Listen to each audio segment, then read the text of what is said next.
그래서 이명박 전 대통령이 노무현 전 대통령을 찍어서 제거하기 위해서 시작한 프로젝트 1번이 바로 이거였다. 예. 그래서 그 당시에 보면은 노무현 대통령 주변에 있는 인물들. 예. 예를 들면은 이제 노무현 대통령이 허리 수술을 하신 그 우리들 병원. 네. 그 다음에 잘 가던 밥집. 삼계탕집이 이제 그 노무현 대통령하고 이제 잘 아는 지인이 네. 그걸 운영하고 있었는데 뭐라는 유명한 집이죠. 그 삼계탕집을 세무조사를 또 했다는 거죠. 삼계탕집을 세무조사하는 건 정말 삼계탕집을 털고 네. 다 털어본 거죠 주변에. 그다음에 무슨 또 그 골프장을 운영하던 뭐 네. J로 시작하는 골프장 네. 그런 분들 뿐만 아니라 그 주변에 있는 모든 사람들을 조사를 했던 거예요. 근데 안 나오는 거예요. 아무것도. 안 나왔죠. 네. 그래서 이제 마지막으로 이 태강실업에 대한 저걸 걸었던 것이 아닌가 저는 그렇게 생각하고 있습니다. 그렇게들 그때도 말들이 많았습니다. 그런 거 아니냐고 당연히. 그런데 이제 이게 왜 표적수사고 기획수사냐 이제 그 얘기를 또 해 주셔야죠. 이 이제 표적수사와 기획조사라고 보는 의미는 이게 일반적인 정상적인 조사 같으면은 이제 개선을 따라서 이제 이루어져야 되죠. 개선이라는 게 뭡니까? 라인 이제 그 조사 라인이 그 절차가 있지 않습니까? 그렇겠죠. 예를 들면 서울청 4국의 조사를 한다 하더라도 본청장, 서울청장, 조사국장 이런 식으로 이제 라인이 내려가는데 정상적인 라인이 있는데 사실 제가 거기에 들어갈 이유가 없죠. 저는 그 당시에 서울청 세원관리국장으로 있었단 말이죠. 세원관리국장. 네. 휴가가 있던 저를 휴가 중에 저를 불러가지고 갑자기 불러서 본청장실로 그것도 저는 그때 당시 소속이 서울청 세원관리국장이니까 정상적인 지시 같으면 서울청장한테 지시가 내려와야 되고 서울청장이 저를 불러가지고 지시를 하는 게 그게 순서죠. 그리고 이 사안을 조사할 위치에 있지도 않으셨잖아요. 그렇죠. 그리고 조사국장이 아니었기 때문에 조사와 관련된 이야기를 할 계제가 안 됐죠. 그러니까 총장이 그 보직이 있지 않은 사람을 직접 부른 거 아닙니까? 그렇습니다. 그것도 휴가 중에 그 일요일 날로 기획을 하는데요. 갑자기 전화 온 거죠. 갑자기 전화가 와서 이제 청장실로 올라오라고 해서 그렇죠. 정말 가기 싫었지만 그럼 뭐 오라고 하니까 상사가 오라 그러니까 또 가야 된다고 생각해 갔는데 가셨어요? 갔더니 이제 태강실업 세무조사를 해야 된다.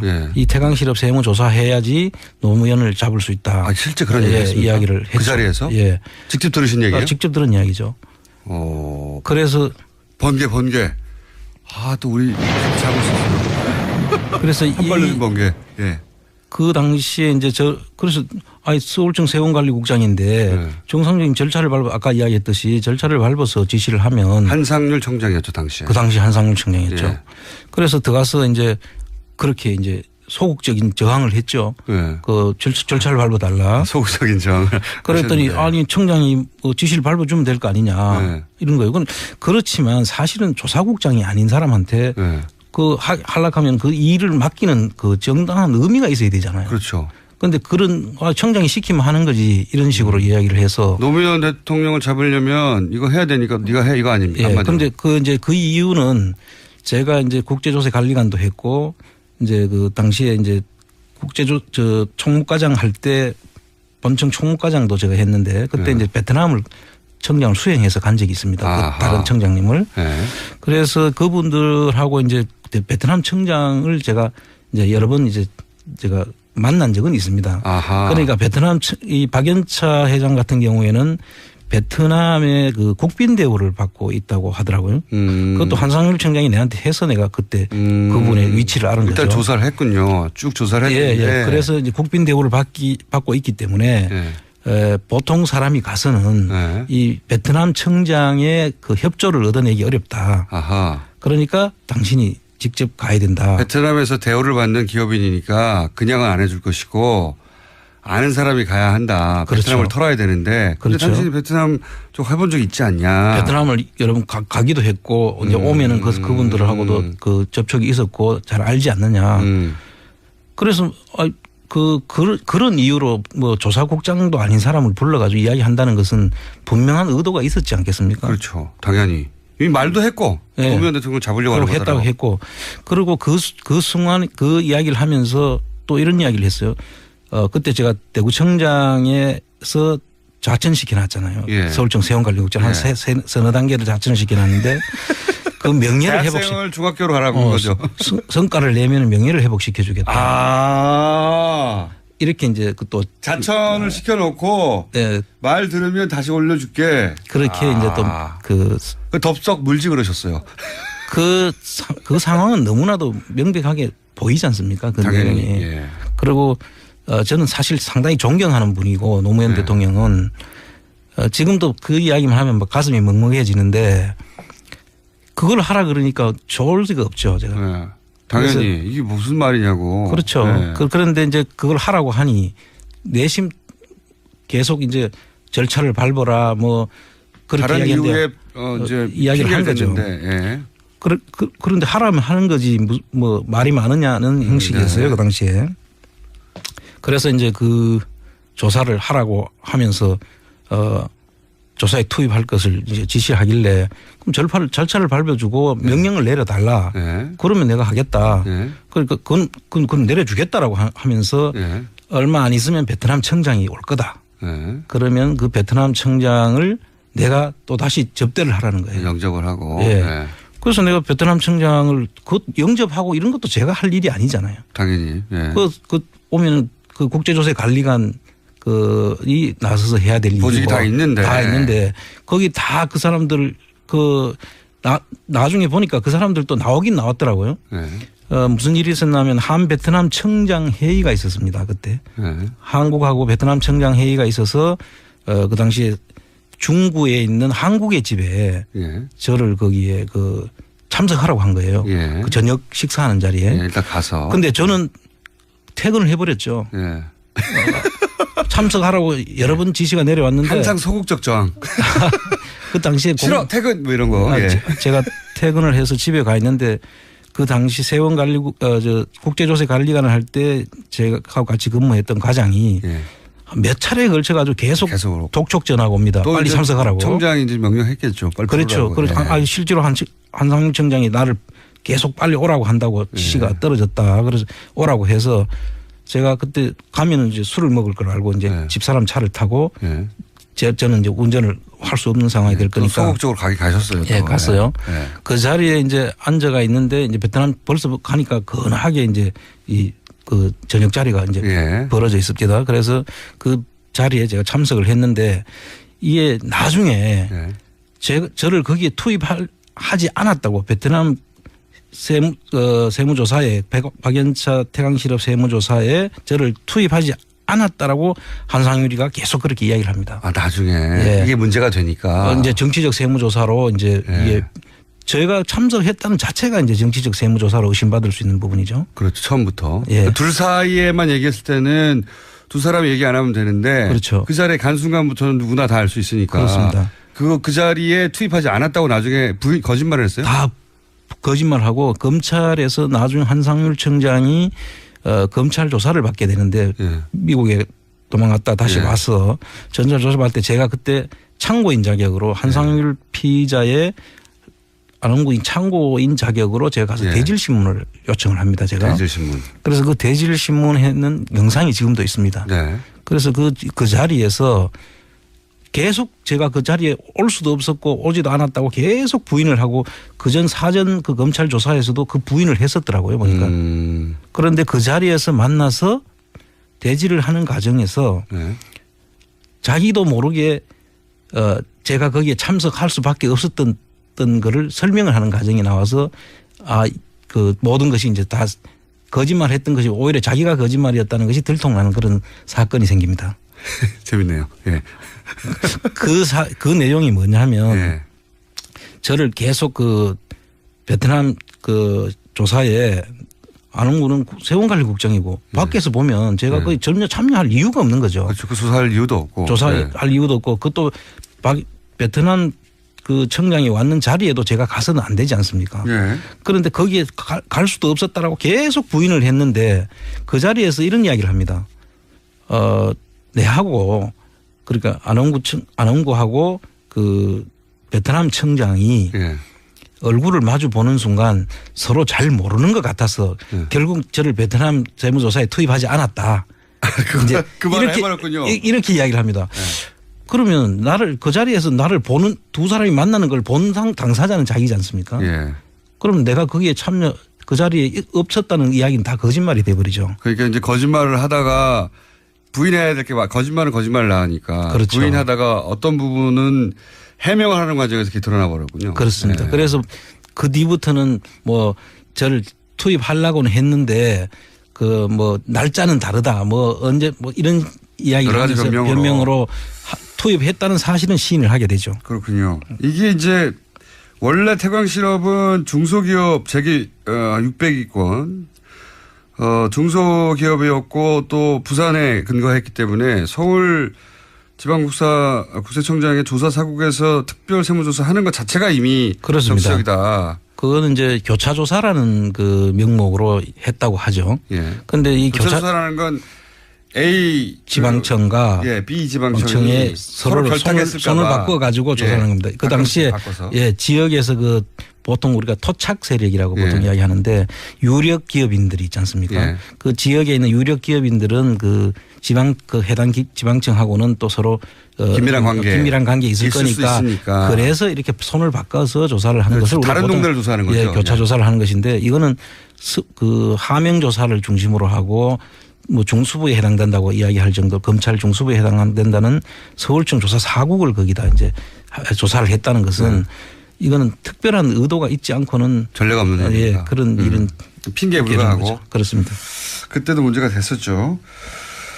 그리고 나서 또 표적 수사라고 할 만한 또 다른 근거가 있습니까? 뭐 천신일 이야기도 나오던데. 예, 그 당시에 보면은 그 천신일 씨라고 그때 유명했죠. 그 이명박 전 대통령하고 그 학교 동기인가 이런 분인데 그분이 특별히 부탁을 했다는 거예요. 그분하고 이 박연차 회장하고는 상당히 가까운 형제가 같은 그런 사이라고 하더라고요. 그런데 그분이 특별히 부탁을 하고 했는데도 이 조사는 계속 진행이 됐다. 아하. 그러니까 박연차 회장도 나름 이명박 전 대통령과 가까운 사람을 통해서 로비를 하긴 했군요. 그렇죠. 예, 하긴 했는데 그게 안 통하더라. 그것조차도. 전혀조차 안 통했다는 이야기는 그보다 더 큰 힘이 작용했다는 거죠. 천신일 회장보다도 더 힘센 사람이 한 게 아니냐. 그리고 나서 그러면 청장님은 그런 식으로 해서 부인하고 뭐 소극적으로 저항하고 안 한다고 해서 결국은 안 했다고 하면 실제 태광실업 세무조사에 참여했던 분들의 이유는 어떻습니까? 그분들은 다 승승장구했죠. 그 당시에 이제 조사 라인에 있었던 분들 또 그 밑에 그 라인 선상에 있었던 실무자들까지도 아마 그 이후에 그 인사 경로를 보면 아마 다들 그 승승장구한 걸로 그렇게 나와 있습니다. 승승장구. 그러니까 시키는 대로 했던 사람들은 뭐 승진하고 좋은 자리 갔군요. 그렇습니다. 예, 그거는 뭐 결과로 나오는 거니까요. 네. 그리고 나서 그러면 한상률 전 청장이 이 건으로 조사를 받고 나서 그 다음에 어떻게 결론이 났죠? 이 자체는 검찰에서 이 자체를 조사를 다 저하고 대질까지 다 했는데도 거기에 대해서는 아무 저것도 없이 다 기소 자체를 안 했죠. 다 덮어버렸군요.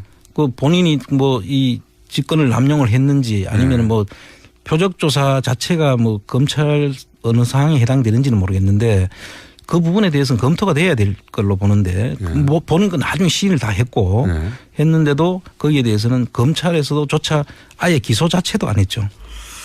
당시는 이명박 전 대통령이 집권하고 있을 때니까요. 사실. 그 당시에 검찰 조사의 그 요지는 안홍구의 거짓말을 만들기 위한 조사였어요. 실제. 그러니까 피의자는 한상률이었고 참고인이 안홍구인데 실제로는 저의 거짓말을 입증하는 조사였던 거죠.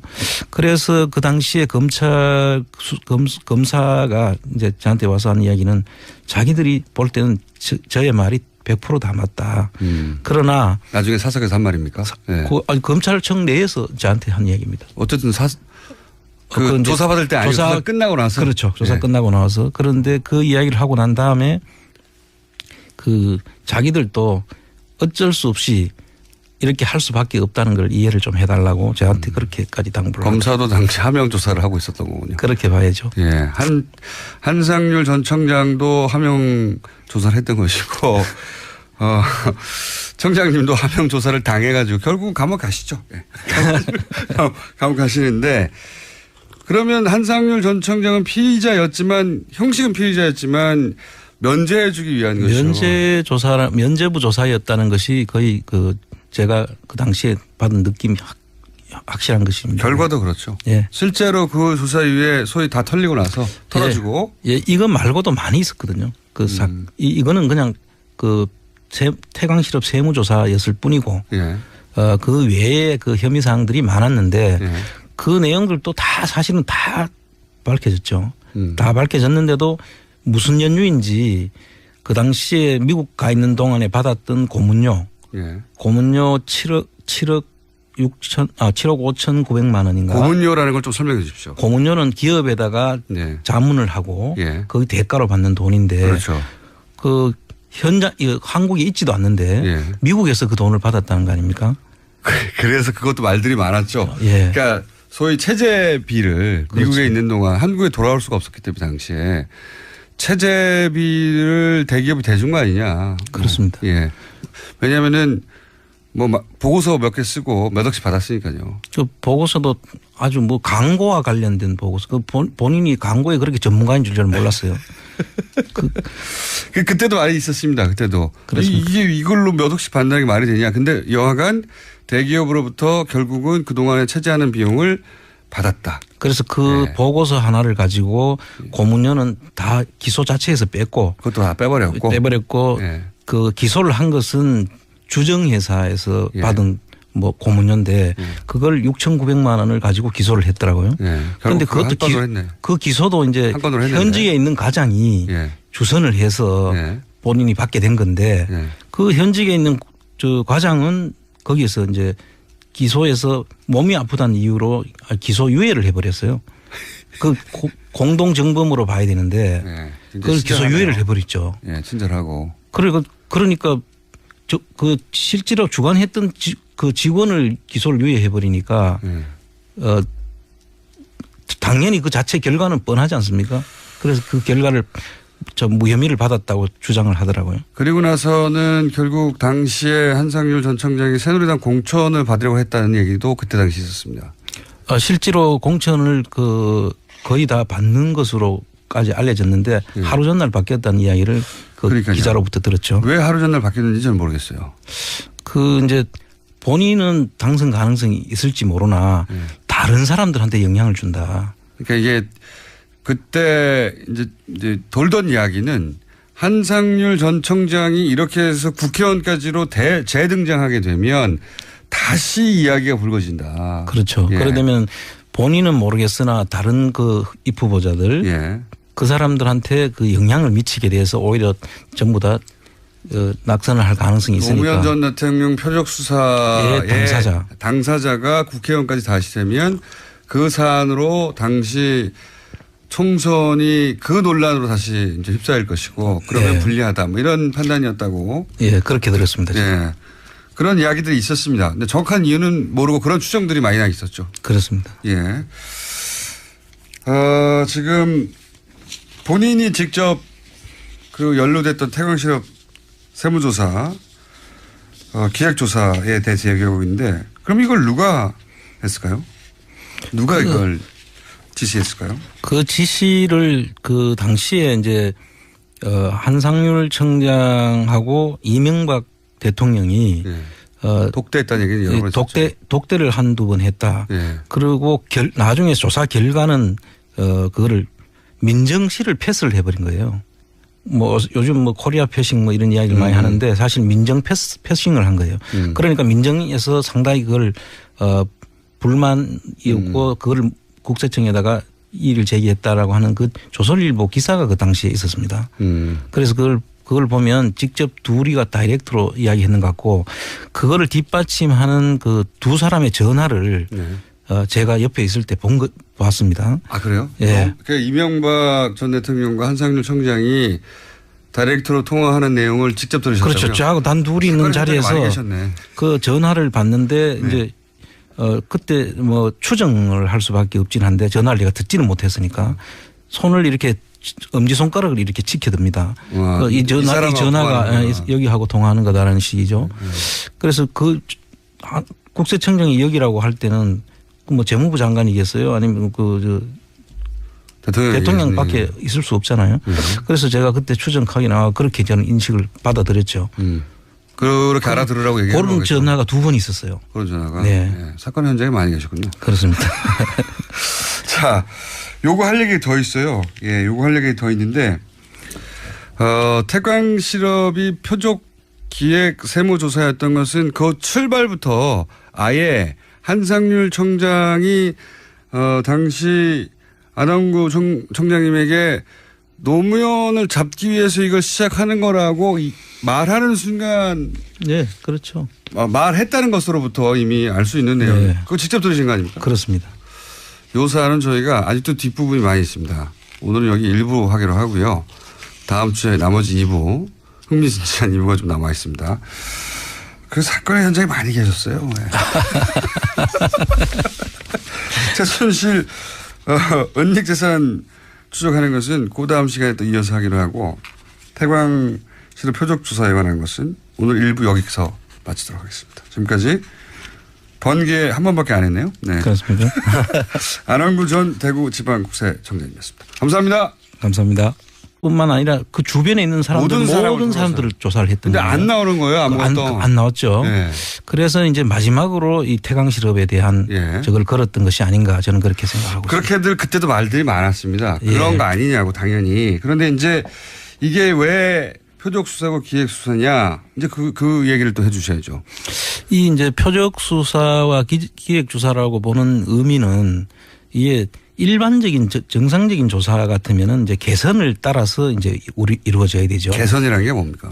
라인 이제 그 조사 라인의 그 절차가 있지 않습니까? 예를 들면 서울청 4국에 조사를 한다 하더라도 본청장, 서울청장, 조사국장 이런 식으로 이제 라인이 내려가는데 정상적인 라인이 있는데 사실 제가 거기에 들어갈 이유가 없죠. 저는 그 당시에 서울청 세원관리국장으로 있었단 말이죠. 세원관리국장. 그런데 그런 청장이 시키면 하는 거지 이런 식으로 이야기를 해서 노무현 대통령을 잡으려면 이거 해야 되니까 네가 해 이거 아닙니까? 예. 그런데 그 이유는 제가 이제 국제조사관리관도 했고 이제 그 당시에 이제 총무과장 할 때 본청 총무과장도 제가 했는데 그때 이제 베트남을 청장을 수행해서 간 적이 있습니다. 그 다른 청장님을.